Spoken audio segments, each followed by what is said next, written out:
tarde, me chamo Lucas Pinto dos Santos, sou estudante da Universidade do Estado da Bahia e vou apresentar o trabalho intitulado de Crescimento Inicial de duas variedades de Fujiokalpi em diferentes níveis de condutividade elétrica da água.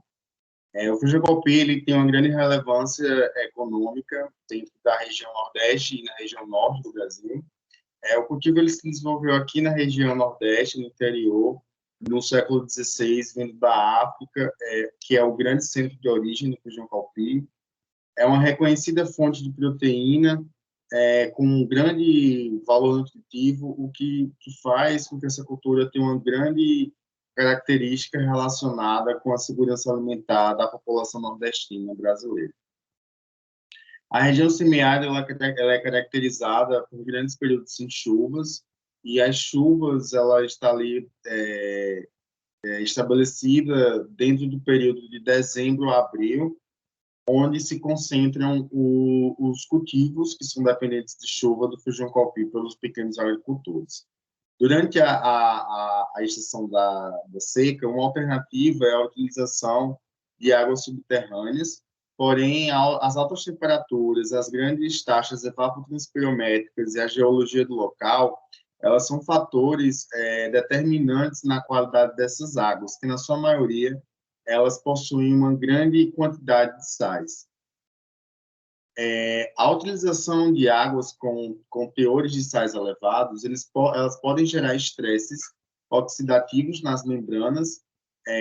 pode alterar a síntese de proteínas, o metabolismo de fosfolipídios, a expressão gênica e o balanço osmótico da planta.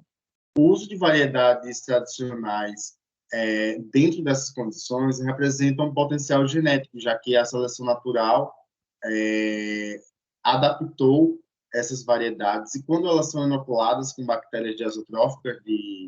as bactérias elas podem aliviar esses efeitos negativos causados por esse tipo de condições abióticas, pela grande quantidade de nitrogênio fixado, formação de biofilmes, solubilização de nutrientes. Portanto, o objetivo desse trabalho foi avaliar o crescimento inicial de duas variedades de crioulas de feijão calpi inoculadas com a BR-3 de 2002, a olho rasgado e a vagem roxa, em diferentes níveis de condutividade elétrica da água. O experimento ele foi realizado em casa de vegetação na Universidade do Estado da Bahia, no campus 3, no Departamento de Tecnologia e Ciências Sociais, em Juazeiro. As plantas elas foram cultivadas em vasos contendo 4 kg de neossolo fúvico e 1 kg de brita. O delineamento estatístico utilizado foi em blocos casualizados, num esquema fatorial 2/5, sendo o primeiro fator a variedade e o segundo os níveis de condutividade elétrica, contendo 5 repetições com 50 unidades experimentais.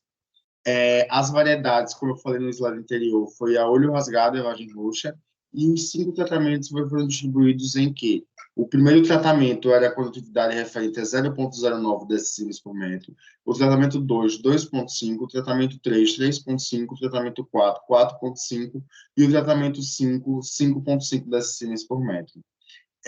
Utilizou-se o cloreto de sódio para a obtenção dos valores de condutividade elétrica da água a ser irrigada, e a medição dessa condutividade era feita com um condutivímetro portátil. As sementes elas foram inoculadas com a BR-3 de 2002 e semeadas em 4 sementes por vasos, e 7 dias após a germinação foram realizadas as operações de desbaste, deixando 2 plantas por parcela. A irrigação ela foi estabelecida pelo método de liximetria de pesagem, onde os vasos eles eram irrigados a cada 2 dias, com a condutividade elétrica referente para cada tratamento. A retirada das plantas elas foi para análise em laboratório, foi feita 35 dias após a germinação, e as variáveis utilizadas avaliadas foram número de nódulos, massa seca de nódulos, massa seca da raiz, volume da raiz, comprimento da raiz e massa seca da parte aérea. E as análises estatísticas realizadas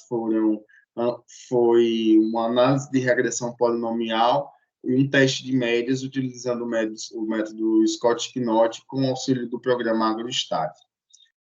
Os resultados foram que, de acordo com a análise de variância, houve interações entre os fatores para as variáveis matéria seca da parte aérea e matéria seca da raiz. Na avaliação dos fatores isoladamente, houveram diferenças significativas no fator cultivar para as variáveis de número de nódulos, massa seca de nódulos e massa seca da parte aérea. E de acordo com o fator condutividade, houveram diferenças significativas para as variáveis número de nódulos, matéria seca da raiz, comprimento da raiz, volume da raiz, matéria seca de nódulos e na matéria seca da parte aérea, ou seja, todas as variáveis, demonstrando dessa maneira que as condutividades elétricas elas afetaram o aumento progressivo, né, afetou os diferentes parâmetros de crescimento da planta. E para a variável número de nódulos, não houve uma significância estatística no efeito da interação entre os fatores, condutividade e variedade. Porém, quando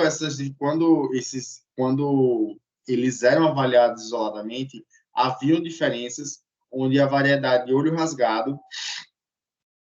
segundo a análise, apresentou um melhor desempenho para essa variável em relação à vagem roxa, com 35% de nódulos a mais. E de acordo com a análise de regressão, a gente pode inferir que houve uma dificuldade de estabelecimento entre a simbiose da BR-3262 e o feijão calpi na medida que se aumentavam os valores de condutividade, como vocês podem ver no gráfico, à medida que aumentava aumentava a condutividade elétrica do tratamento, reduziu-se o número de nódulos, o que foi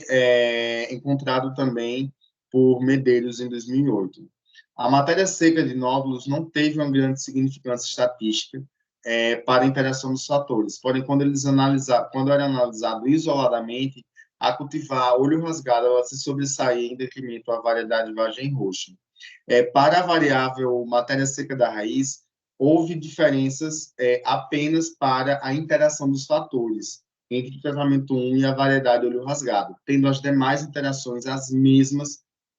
características estatísticas. Na avaliação dos fatores isoladamente, para a mesma variável, as condutividades elas apresentaram diferenças estatísticas entre si, e os tratamentos 2, 3 e 5 não apresentaram diferenças estatísticas entre si, e o tratamento 1 e 4, eles tiveram os melhores e os piores desempenhos, respectivamente.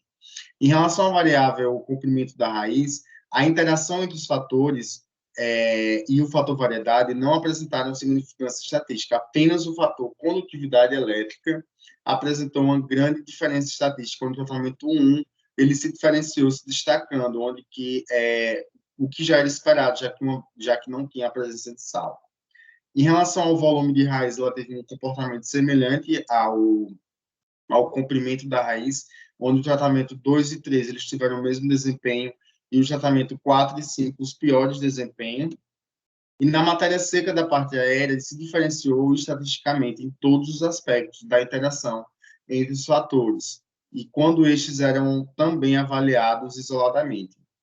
A variedade olho rasgado ela se sobressaiu estatisticamente em relação à variedade roxa,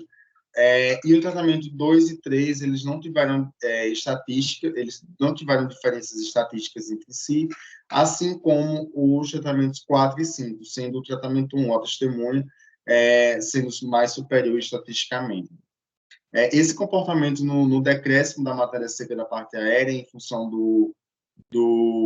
incremento de condutividade elétrica, ele foi comprovado por lei de colaboradores, onde ele constatou uma diminuição do aparato fotossintético, avaliando a condutância estomática em diferentes níveis de condutividade elétrica do feijão calpiro, ou em diferentes níveis de condutividade elétrica da água em feijão calpiro. E nós concluímos que o crescimento inicial do feijão calpiro foi negativamente afetado em todas as variáveis analisadas, tanto na variedade olho rasgado quanto na variedade vagem roxa. Porém, a variedade olho rasgado obteve um desempenho ligeiramente superior ao da cultivar vagem roxa.